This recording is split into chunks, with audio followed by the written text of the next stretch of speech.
안녕하세요. 수발TV 이영우 센터장입니다. 2021년이 딱 3일 남았네요.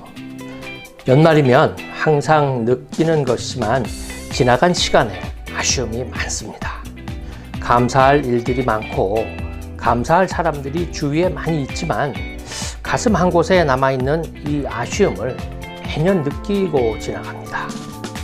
오늘은 2021년이 지나가기 전에 실패라는 단어에 대해 생각해 보았어요.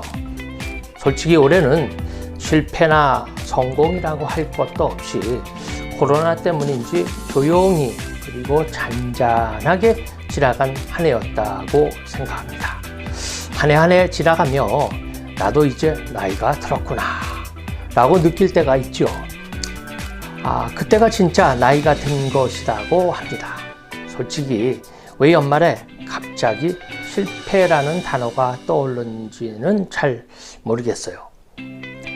핀란드 사람들은 어느 때부터인가 10월 13일을 실패의 날이라고 하며 기념하고 있다고 한대요. 공휴일은 아니지만 각종 SNS에 내가 이런저런 실패도 해봤어 라는 경험담을 나누는 것입니다. 우리도 이런 거 만들어 공유해보면 어떨까 생각해 보았습니다. 실패라는 단어의 사전적 정의는 이렇지요. 일을 잘 못하여 뜻한 대로 되지 아니하거나 그르침. 그러면 일을 잘 못하여 뜻한 대로 되지 않았으면 다음에 잘하면 실패가 되지 않는다고 생각해 볼 수도 있겠습니다. 만약 우리에게 무한정의 시간과 자원이 있다고 한다면 실패라는 단어는 아마도 존재하지 않겠죠.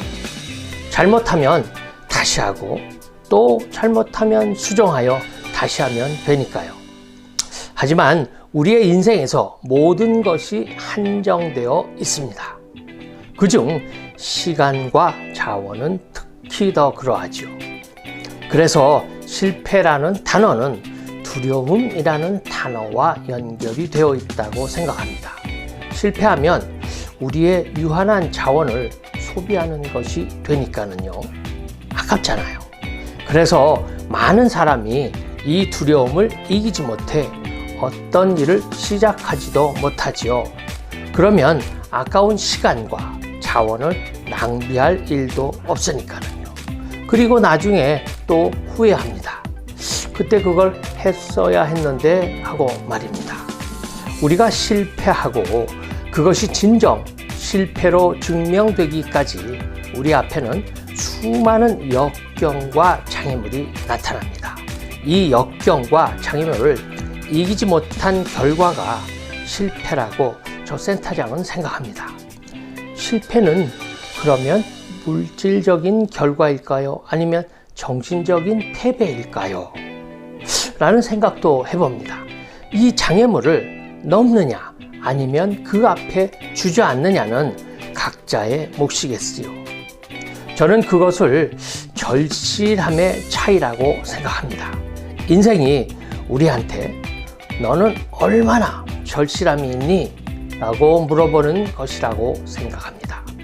요즘 FOMO, F-O-M-O 라는 단어가 한동안 유행이었습니다. Fear of missing out. 무언가 자신만 기회를 놓치는 듯한 두려움이죠. 그것이 막연한 두려움이지만 저 센터장도 초기에 가상화폐 시장에 투자하지 못한 것에 대한 후회가 막심합니다. 하지만 그 뒤에 또 FOMOA, F-O-M-O-A 라는 단어가 생겼습니다.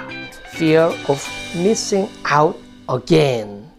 또다시 자기만 기회를 놓칠 것 같은 두려움입니다. 근데 아직도 투자를 못하고 있죠. 바본가 봐요. 하든 하지 않든 두려움은 존재합니다. 했을 땐 실패에 대한 두려움, 하지 않았을 때는 자기만 병신같이 하지 못한 데 대한 두려움, 두려움이 양쪽에 다 존재하는 것이라고 하면 저지르고 부딪혀보는 것이 더 낫지 않을까요? 하는 것이 제 생각입니다. 내 이력서엔 어떤 실패가 있는가? 어떤 실패를 더 해야 앞으로 나아가는 삶이 될까? 하고 생각해 보았습니다. 진짜 3일 남았네. 여러분은 어떤 실패를 이력서에 쓰실 건가요? 오늘도 방구석에서 주절주절 수발TV 이영우 센터장이었습니다. 안녕.